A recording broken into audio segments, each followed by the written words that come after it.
Heart beat scan ఒక్క second లోనే world class 640 slide CT scan ఇప్పుడు మీ విస్టా ఇమేజింగ్ బంజారా హిల్స్ లో.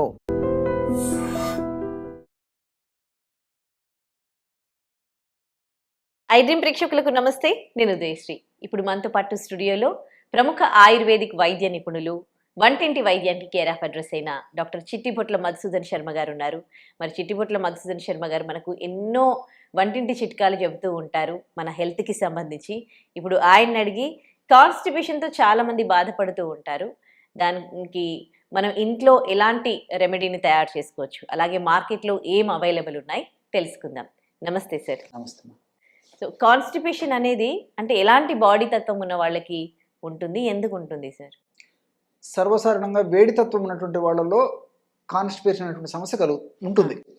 బాడీలో హీట్ ఉన్నటువంటి వాళ్ళలో, అదే మనం ఆయుర్వేద పరంగా చెప్పుకోవాలంటే వాత శరీరం, వాత ప్రకృతి గల వాళ్ళలో ఈ కాన్స్టిపేషన్ అంటే వాతం అనేటువంటి యొక్క ఏదైతే ఉందో బయలాజికల్ ఫ్యాక్టర్ ఏదైతే ఉందో, ఈ వాత దోషం ఎక్కువగా ఉన్నటువంటి వాళ్ళలో, వాత ప్రకృతి ఎక్కువ ఉన్నటువంటి వాళ్ళలో ఎక్కువ శాతం మందిలో కాన్స్టిపేషన్ అంటే మలబద్ధక సమస్య కలుగుతుంటుంది.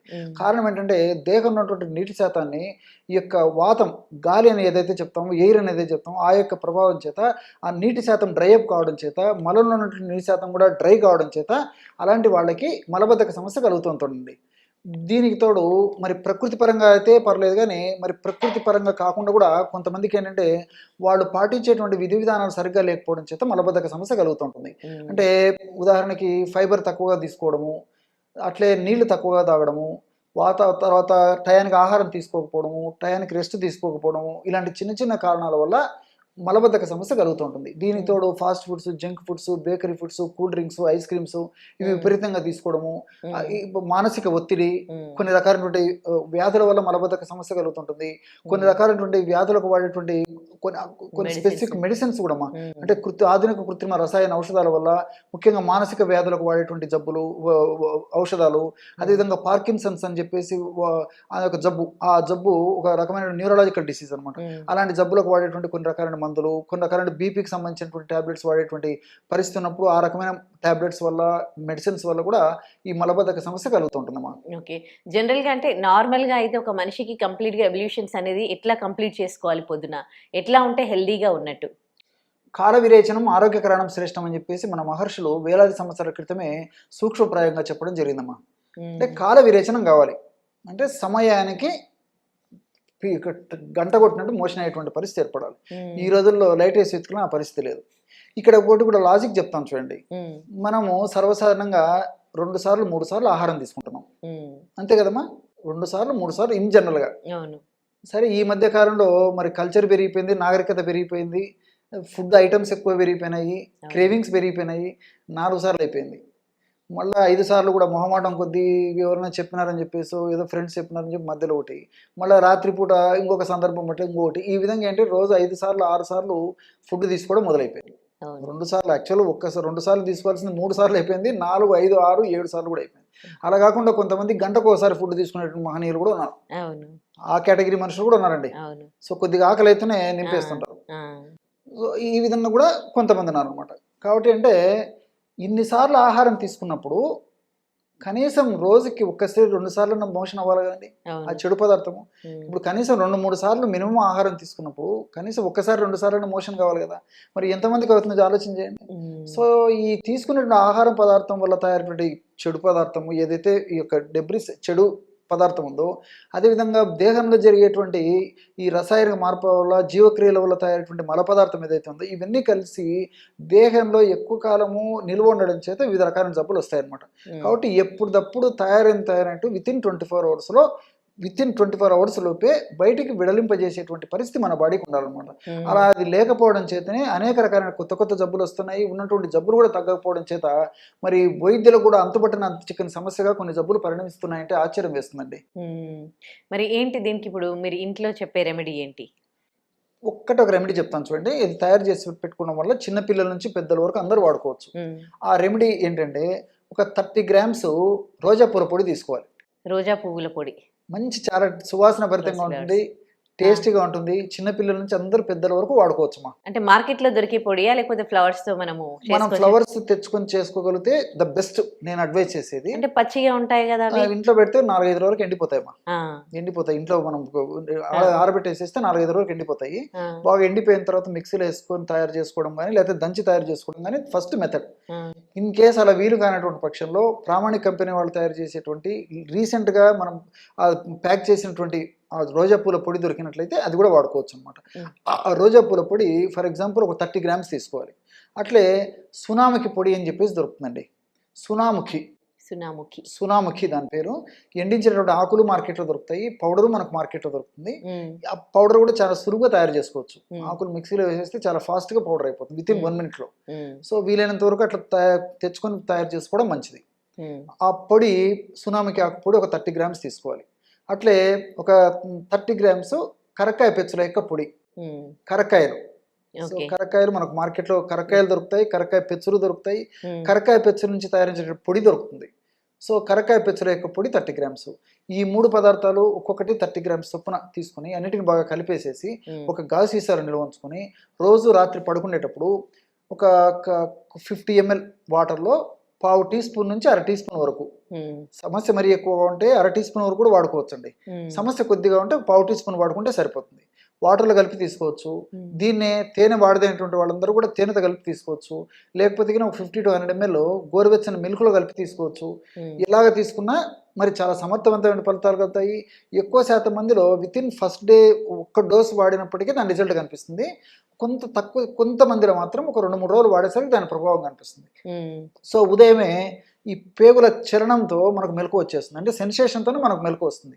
సో మోషన్కి వెళ్ళిన తర్వాత కూడా మరి నిమిషాల తరబడి ఏదో అవర్స్ టుగెదర్ కూడా వెయిట్ చేసి ముక్కి మూరికి ఇబ్బంది పడకుండా న్యాచురల్గా ప్రేగుల కదలిక జరిగి ఎలాంటి ఇబ్బంది లేకుండా సునాయాసంగా లోపల తయారైనటువంటి మల పదార్థం అంతా ఈజీగా బయటకు వచ్చేస్తుంది అనమాట. సో సంపూర్ణంగా వచ్చినటువంటి పరిస్థితి కూడా ఏర్పడుతుంది. కాబట్టి ఈ విధంగా రోజు రాత్రిపూట తీసుకోవడం వల్ల సమర్థవంతమైన ఫలితాలు కలుగుతాయి. ఇప్పుడు వేరే మెడిసిన్స్ వాడుతున్న వాళ్ళు, అలోపతి మెడిసిన్స్ వాడుతున్న వాళ్ళు, ఏ ఏజ్ వాళ్ళైనా కానీ ఇప్పుడు మీరు చెప్పిన పౌడర్ వాడొచ్చా? అలోపతి వాళ్ళు ఫర్ ఎగ్జాంపుల్ ఈ లాక్సిటివ్స్ వాడుతుంటారు. అలాంటి వాళ్ళు వాడే పడితే అది ఆపేసేసి లాక్సిటివ్స్ అనేటువంటి అలోపతికి సంబంధించినటువంటి మందులు ఇది వాడుకుంటే సరిపోతుంది.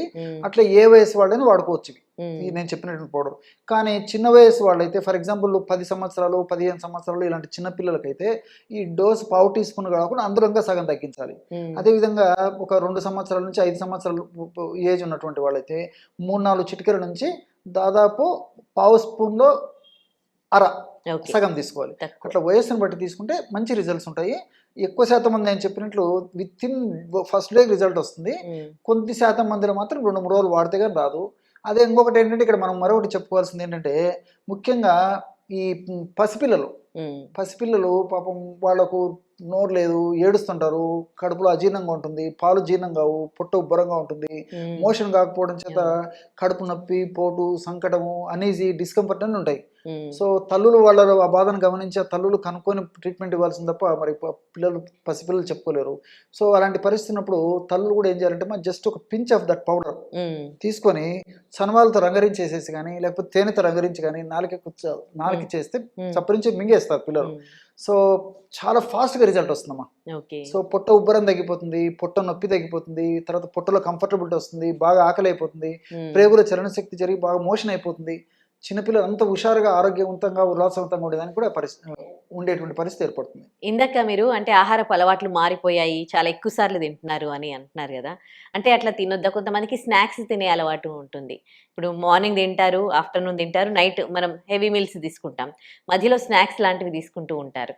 అట్లా తీసుకోవచ్చా? కొంతమందికి ఏమో గంటకు ఏదో ఒకటి తినడం అలవాటు ఉంటుంది, లంచ్ లైట్గా తీసుకుంటారు.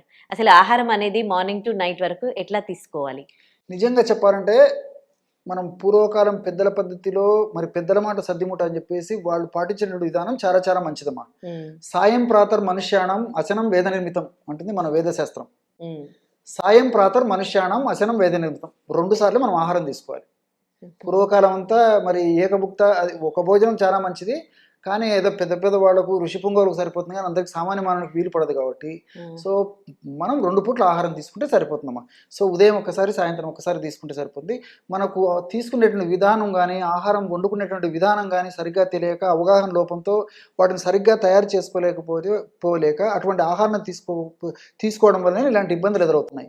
ఫర్ ఎగ్జాంపుల్ ఉదయం పూట ఇడ్లీ, తర్వాత దోశ, తర్వాత ఈ చపాతి, ఉప్మా ఇలాంటివి తీసుకోవడం చేత వీటిలో ఎక్కువ కార్బోహైడ్రేట్స్ ఉండడం చేత కార్బోహైడ్రేట్స్ ఉన్నటువంటి ఈ యొక్క ఆహార పదార్థాలను తీసుకున్నప్పుడు త్వరగా జీర్ణమయ్యేసి వెంటనే మళ్ళీ ఆకలి అయిపోతుంది.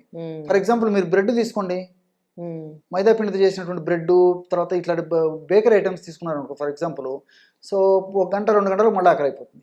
క్రేవింగ్ వచ్చే కొద్దీ మళ్ళీ ఫుడ్ తీసుకుంటాం. సో ఫుడ్ తీసుకునే కొద్దీ మళ్ళీ జీర్ణం అయిపోతుంది. అదంతా ఫ్యాట్ కింద మారిపోవడము, షుగర్ కింద మారిపోవడము, మరొక చెడు పదార్థం కింద మారిపోవడం జరుగుతుంది. కాబట్టి తీసుకునే ఆహారంలో మరి ఫైబర్ ఎక్కువ ఉండాలి, ప్రోటీన్స్ ఎక్కువ ఉండాలి, అవసరాన్ని బట్టి కార్బోహైడ్రేట్స్ ఉండాలి. ఈ విధంగా సంతులిత ఆహారం తీసుకున్నప్పుడు ఇలాంటి ప్రాబ్లమ్స్ ఉండవమ్మా.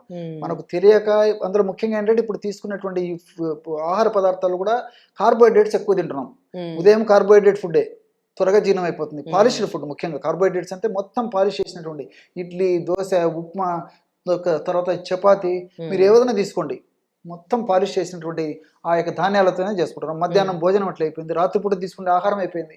సో దీనివల్లనే మరి త్వరగా జీర్ణం అయిపోతుంది, త్వరగా ఆకలి అయిపోతుంది. అలా కాకుండా సంతులిత ఆహారం తీసుకోవడం వల్ల ఎలాంటి ప్రాబ్లం ఉండదు. Right, thank you sir. Okay. And for more videos, Please subscribe to iDream. Please subscribe to iDream. Please subscribe iDream. And please subscribe to iDream. For more videos, subscribe to iDream. please like, share and subscribe to the channel. Congratulations, iDream. Subscribe to iDream. Subscribe to iDream. So subscribe to iDream Media. iDream ki iDream team andarki huge congratulations. Please subscribe iDream Media. Please subscribe to iDream. Subscribe iDream. Please subscribe to iDream. iDream అంటే నా కళల channel subscribe చేసుకున్న నోరు తిరుగుతలేదు, మీరైతే గంట గుర్తు కొట్టండి. For more such videos, please subscribe to iDream. Subscribe to iDream. Please subscribe to iDream. Please subscribe iDream Media. Please do subscribe to iDream. Please subscribe to iDream Media. For best entertainment and information, please subscribe iDream. And don't forget to subscribe to iDream.